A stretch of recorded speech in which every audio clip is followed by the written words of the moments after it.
You looked at your ticket as you went in? Well, they showed me to the first gate, and quite clearly, looking again, I was at a different section, the section where the trouble was. I went round there, I went up to a policeman holding my ticket and asking him where I was meant to be sitting, and he then hit me across the back. So he hit you across the back? I mean, he had his did truncheon you right have up. any injuries from that? Oh, you've got bruise down there at the back. There. Right. And that was completely unprovoked, was it, as you saw it? Completely unprovoked. I mean, there are probably people who saw that happen to me. I had my hands above my head. Right. Other people who were at that game, your experiences? Yes. I think the bottom line was that the way they managed the entrance to the ground was totally unprofessional. Right. I don't know if they took any advice from the police, advice that we sent over to before the game. And it was sad because it ruined the whole game. So you say mismanagement, but what happened? There were absolutely no evidence of any stewards. There were no officials. No officials talking. You were faced with police and their batons. Right. Once inside, you could sit anywhere, because we actually, by mistake, got into an Italian. Right. Anybody else who was at the game? Who? Yes, down in the front here. Yeah, we took 4 coach loads over. I thought the system at first was rather good, better than we anticipated. We expected 3 cordons before we get anywhere near the stadium, which in fact didn't happen. Upon arrival at the stadium, we was ushered towards an entrance. Well, we were searched, etc., to the degree that we saw absolutely wheelie bins full of people's coins, keys, even from hire cars, hotel keys, lighters, even jewellery. Anything they class as a missile was literally in these wheelie bins full of things. We was searched on 2 occasions before we were allowed to enter. Heavy searching, but did you think the police were too violent inside? They were once inside the stadium, they were. And once the section where we all had official tickets for, they then put us in an overflow section. You? What do you think? Police too violent, too heavy-handed? Disgusting, wouldn't happen in this country. Right. Are you saying... Women and children. Yes, sir? There was a 7-year-old boy who saw me getting hit. His glasses were steamed up with tears. He wouldn't talk to his father. You know, and as you said, there were no stewards. Well, joining us now is Wolfgang Bucci, an Italian journalist based in London. Wolfgang, good evening to you. Good evening. You were at the match too. What were your impressions of what happened and who was to blame? Yes, first of all, I'm amazed to hear We seem to have the statement of those a problem 2 gentlemen. with sound here. You got a problem with sound? Hello? No, we can hear you. But I'm you can hear terribly me. sorry. Carry on. I'm amazed to hear what those 2 gentlemen or 3 gentlemen say regarding the Italian police violence. First of all, remember, I hardly believe that a policeman, because you show a ticket, ask a question, they're going to hit you. I don't believe unless I see something like this. Second point, there were 2 sections of English supporter. One session was okay, no problem, they behaved properly and no police intervened. The second part, which was very close to me, I was about 10 yards away from there, I could see everything. For 45 minutes, the police stay alongside to divide the 2 supporter sections. Well, let's have a reaction from some of the supporters here. Yes. I would like to say this. Excuse me. We'll come back to you, Mr. Bucci. The problem in that stand was created by bad organisation.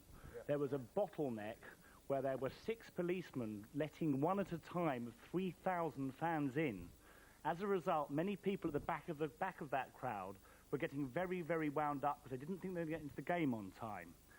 There was a surge forward. I happened to be at the front when that surge went forward, and the way the Italian police dealt with it was to openly hit people. Okay, and I'm sorry, it was disgusting. So the and police a handled it badly. Anybody else disagree with Mr. Bucci? Yes, woman in the front nodding down there. It's ridiculous. Pushing us towards the front. They weren't letting us in.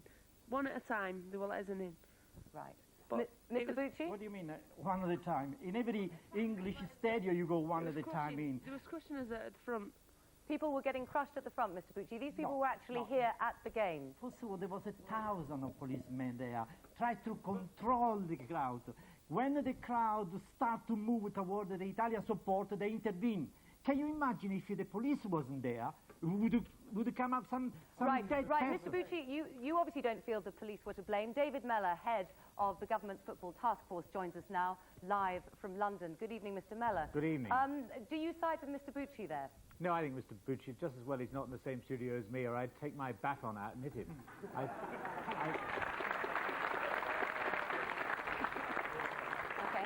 I think, you know, I noticed Bobby Charlton has said today that the Italian police treated our supporters like animals, because I know what they were like at the World Cup.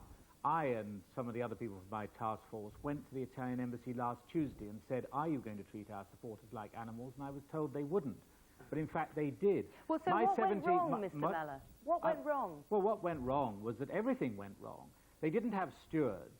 The police didn't know the stadium, and they said to people, sit where you like. The seats, anyway, weren't properly numbered. My 17-year-old son corroborates everything. He was there. Corroborates everything that the people in the audience have said to you. And in particular, the awful thing was people being beaten by the Italian police in front of their young children. And the Italians should be ashamed of themselves for the way they conducted themselves. It was insupportable. Mr. Bucci, a reaction from you. You should be ashamed of what happened, surely. No, actually, Mr. Mellor should be ashamed that a week before the game already treated Italia as an animal. This is not correct, it's not polite, it's not... Already you create a very, very situation. You shouldn't call the Italian... Because, first of all... Let's have a reaction from the people here in our studio, if you don't mind. Yes, I know you were itching to come in. Astonished that they... Yeah. Well, we'll just hear from the audience here. I agree with you, Mr. Mellor, about the lack of stewarding and the professional organisation of things, but there's one thing you must not do, is with comments like your first comment. Because I know several Italian people... His first comment saying that if Mr. Bucci was in the studio, he's hit him over the head with a hold baton. on. I think you should see that as a light-hearted observation. No, but it's not. It's seen as other things. I know several Italian people, one of whom was the taxi driver that brought me here, and he is upset as much as we are about what happened at the football. They love the game as much as we do. But the one thing you mustn't start doing is turning it on the Italian people, because it will then cause more trouble when we go back, when other teams in Europe go back for the next rounds of the European Cup. Well, I'm sorry, a little debating sally that went down well with your audience has offended our friend here. The truth of the matter is, to get back on the ball, I was given assurances direct from the Chief of Police in Rome that the English fans would be treated the same as the Italians and that their civil rights would be protected. None of those things happened. Well, they were searched and... hang on, let me just answer your question. Just give us a moment. They were searched, their belongings were thrown in a bucket. They were taken through in what seemed to be an inordinate amount of time for the searching, and it was only when, as has already been said, they couldn't continue searching, that they allowed people then to go in wherever they were. And the moment they got an opportunity, they then launched forth with batons raised, and the film is absolutely clear. Look, I was a Home Office Minister for 5 years. No police officer in England would be allowed to behave the way the Italians behave. Okay, well, final word from Mr. Bucci. Yes, the really problem of the matter, Mr. Mellor, is that when the Italian fan came to England last February, they were well treated. No, you were well treated, but there was not drunk people. Well there were not drunk people there. Remember, and they didn't smash the restaurant. They smashed the restaurant. Mr. Bucci, Mr. Mellor, and everybody in our audience, we must wrap. Let's hope that there aren't the similar sorts of problems with the Juventus and Manchester United game in December. Thank you all very much indeed. Thank you.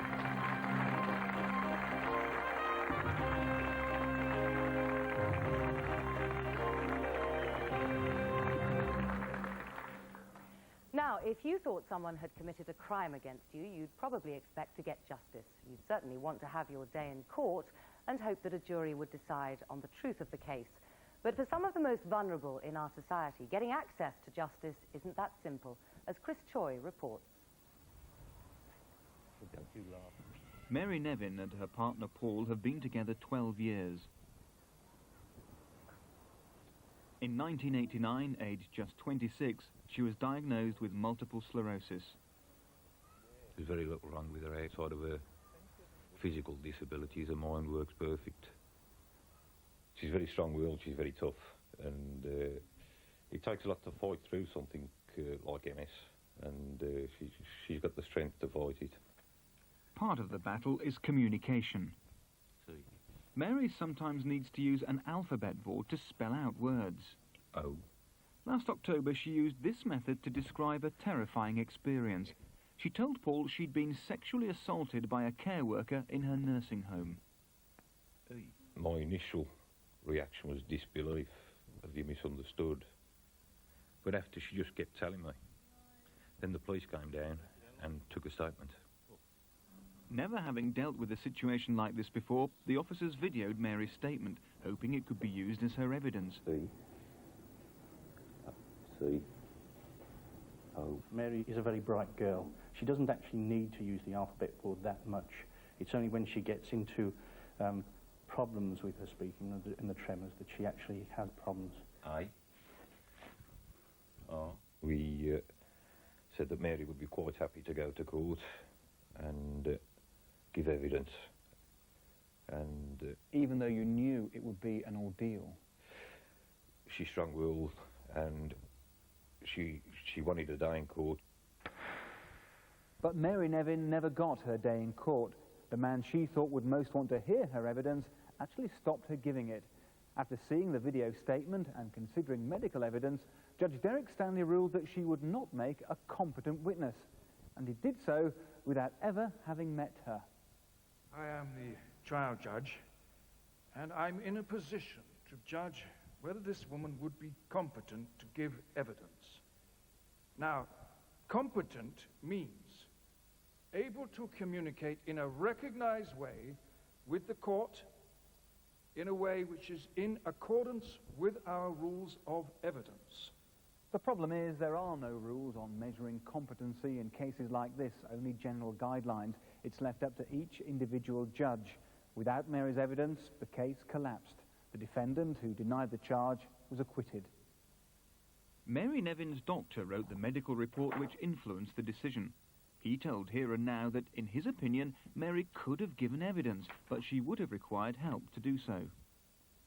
I was saddened when I heard of the judge's decision, and I believe this was really quite a frightening judgment. It effectively means that if you are deemed by the court to be unable to present your evidence, there is no prospect of obtaining a hearing of any sort.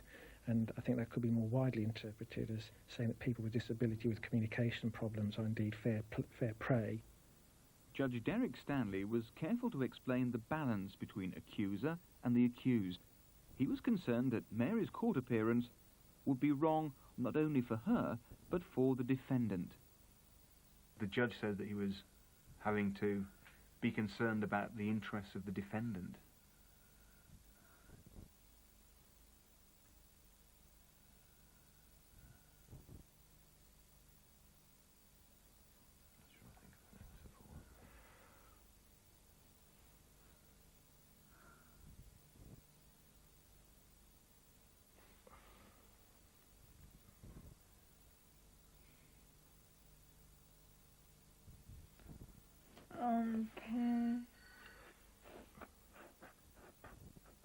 U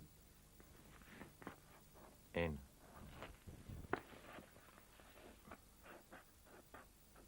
F I I R. Unfair.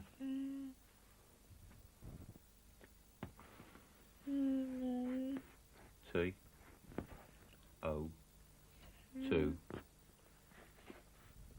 M E.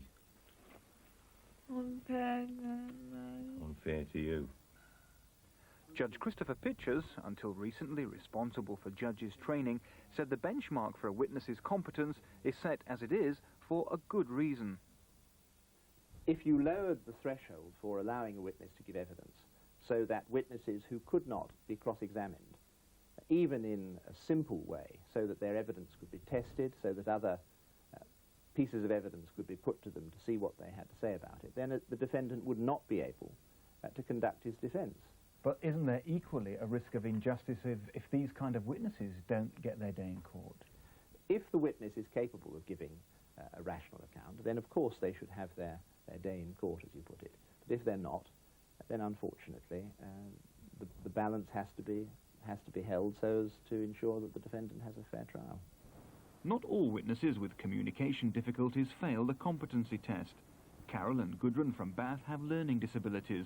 The judge in their case allowed them to give evidence against a teacher.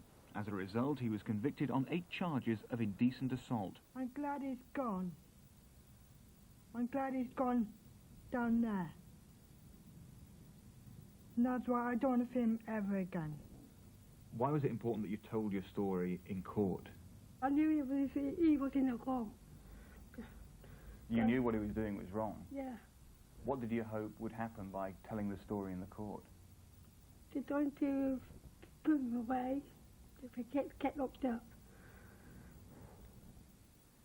Here and Now has had access to new evidence on the extent of alleged sex crime against vulnerable adults such as Carolyn Gudrun.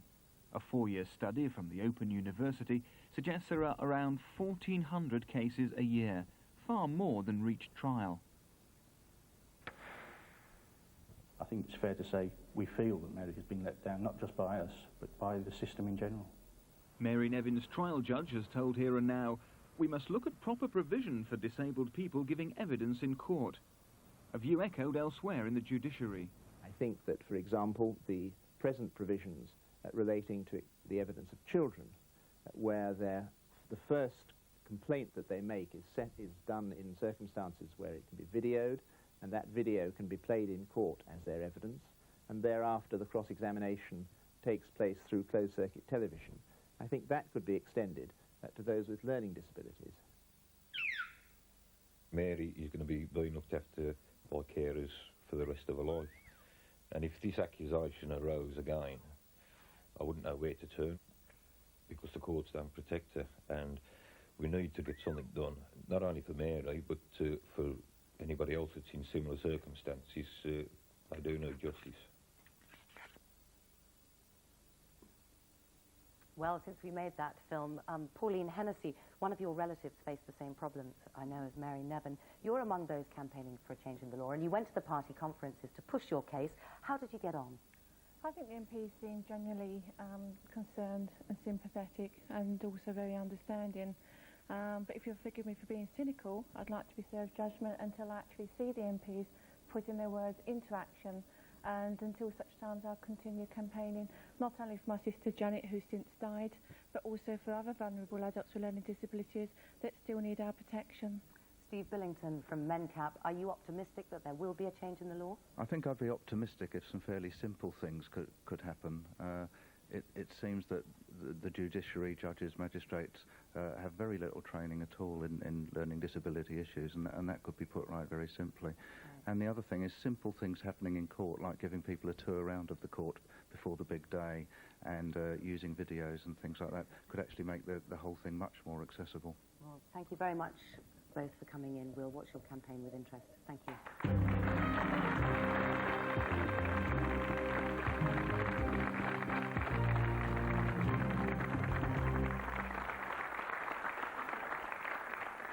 Now, away from the scenes on the terraces, this has been the image of the weekend. A blooded Paul Ince, the first black player to captain England. He said it was the proudest moment of his life. But elsewhere, there's been a different picture of black and Asian achievement in Britain. The army launches an action plan today after they and the civil service were criticised for having fewer than 1% of their staff from the ethnic minorities. All this against the background of a controversial speech on multiculturalism by Lord Tebbit. Well, multiculturalism is a divisive force. One can't uphold two sets of ethics or be loyal to two nations any more than a man can have two masters. Well, was that alarmist, or did Lord Tebbit have a point? Peter Hitchin, you're a columnist, and I know you wrote in your column that you thought he did have a point. Yes, because the important thing about people is not whether they're black or Asian, but whether they're British. And it doesn't matter what race you are, and in any civilized society it shouldn't matter what race you are, but it matters immensely whether you give your loyalty to the country in which you have decided to live. People have come here because it is a country where justice and freedom and the rule of law exist. And as a result, they should, when they come here, become part of that long tradition of justice and liberty, not stand apart from it. I think there are people who like to manipulate racial minorities in this country to tell them to stay within ghettos so that they can use them as voting fodder. Well, that's what Norman Tebbit's concerned about. The lady next to you is nodding. Yes, what do you think? You're in England, you obey by their rules. I mean, your culture's got nothing to do with the rules. Martin Afire, you play rugby for Great Britain. You're in England, you obey by their rules. Well, I mean, everyone has to you know, obey the laws, otherwise you go to jail. But I do believe, you know, this thing is about how you feel. As you say, I've played for Great Britain. I've shed blood on a number of occasions. Having said that, you know, my parents are from Nigeria. They were born there. I have family there, so obviously I have to take on board some of that culture as well. So you feel it is possible to keep both cultures? Well, that's what I am. I know what I am, and what anyone else thinks I am or should be is of no consequence. Yeah, what do you think? I think it's really important, one, is that if Norman Tebbit is, you know, is what Britishness is, and I'm sure a lot of people who are even British don't want to be British. And what do you mean by that? That people who are British don't want to be British? Well, I don't even understand what British culture is. I've been here, you know, all my life, and no one's ever explained to me what is to be British. And also, Norman Tebbit is asking people to endorse British history. That would be like asking the Germans to accept their history. It's just fascism. And that is the most complete garbage. What did Norman Tebbit mean when he talked about British? Well, look, I want to take up a point the gentleman made. My great-grandfather came to this country 120 years ago from Germany. He was Jewish. If he'd stayed there, his descendants would be soap. He came here because he preferred the culture of this country, its liberty, its freedom, its lack of prejudice, to the culture of the country he left. Well, there there is no comparison are lots between of people British down in and the front German history. who want You shouldn't even to have think their such say. Yes, sir. thing. What do you make of what Peter Hitchen's saying? No matter what I do, I cannot change the colour of my skin. I am British. I was British. I always will be British. But this isn't about colour or race, that's is what I'm it? getting It's at. about culture. That's what I'm getting at. What Mr. Tebbit and his like should be looking at is the role we play in society. If it's productive, if it's part of his community, then we are British. Right. But that's what he's doing. The ultimate point is He never said a word Excuse about me, sir, race. we'll come to you in just one moment. The ultimate point is that when you actually look at people like the Scots and the Welsh, nobody actually asks them to prove they're British. That's because they're presumed already to be British, no matter what they wear or what they say, or whether they support Scotland or England in the rugby, for example. Right. This is all a question of us having to prove our loyalty as a result of our identity. Right. And that's the basic unfairness of Lord Tebbit's Well, gentlemen over there, what do you make of what this lady's They're just not said? being asked to be... And this whole thing has been presented as if Lord Tebbit had made a speech about race. He didn't. What he actually wanted and said is that people should behave like you. This is obviously how various people see it, though. Well, that's their fault, not his. Said was not that he made comments that were specifically racist, but that he was irresponsible and factually incorrect. He provided a bandwagon upon which other people, without having to say bigotry or racism, have jumped on. That's the main problem. Can I just say that every time people try and make a positive step forward to integrate into this society, people like Norman Tebbit take us 10 steps back again with these remarks, which do nobody any good. Is there anybody that disagrees with this? Excuse me, madam. I must come over here. Yes. Let me come over here. Yes. Take steps back, because there are few sections who take confrontational attitude, because they got to realize that they are in Britain and they are British citizens. They should not say that we make our own laws or our own parliament. You know, they must contribute to the society But what they do you live make what do you make of this point that lady in the front mentioned that you're Scottish and you don't have to prove any loyalties? No, you don't have to prove any loyalties. What I'm saying is that you can have your personal culture and let the society benefit from that culture. Does anybody agree with that? You can have your personal culture. Gentleman at the back there with the moustache. Have voted for their own parliament, so what are they saying about what British culture is and what British society is? We can't even stick together as a nation and an island. This is a fantastically tolerant country. When black American soldiers came here in the 1940s, they were amazed at the lack of prejudice towards their colour in this country. It is almost unique in the world for its lack of prejudice. We have tried to maintain that lack of prejudice with a great deal of success. What is now happening, if you'll let me finish, what is now happening is that unscrupulous politicians are trying to create voting fodder out of racial minorities whom they wish to keep in ghettos for political reasons. That is dangerous to our racial tolerance. The economists, or whoever you call yourself, we, for example, I come from Africa, we don't have any platform at all. They lump us with everything, black. I'm naturally black, I'm not politically black. I'm an African, we have no platform. Yes, and sir. everybody benefited. So how can Norman Tebbit say we should adopt When you go to our continent, we never asked you to adopt. Okay, we thank you very treated you much with for that point. respect. Thank you very So much. it's Yes, sir. you My mother's who should Irish, my adopt. father's Accept us. Excuse me, we must let other people My mother's speak. Irish and my father's Hungarian, but I'm British.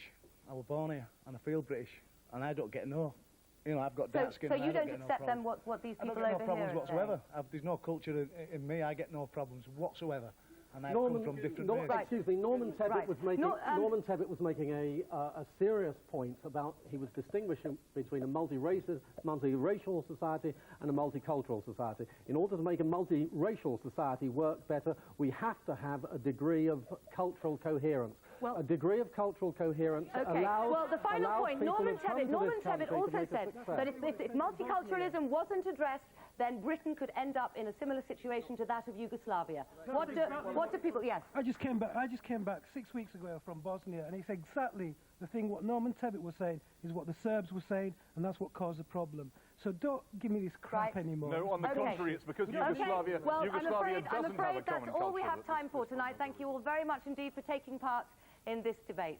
Next week on Here and Now, we look at how a trip to the hairdressers can lead to much more than a bad hair day. I went to the hairdressers and now I'm bald and scarred for life and I have to live with it. Anastasia Cook set up her own salon to investigate how anyone can be a hairdresser. What would you like me to do for you today? See how she got on next week. We'll be back Monday, 7:30. Join us then. Good night.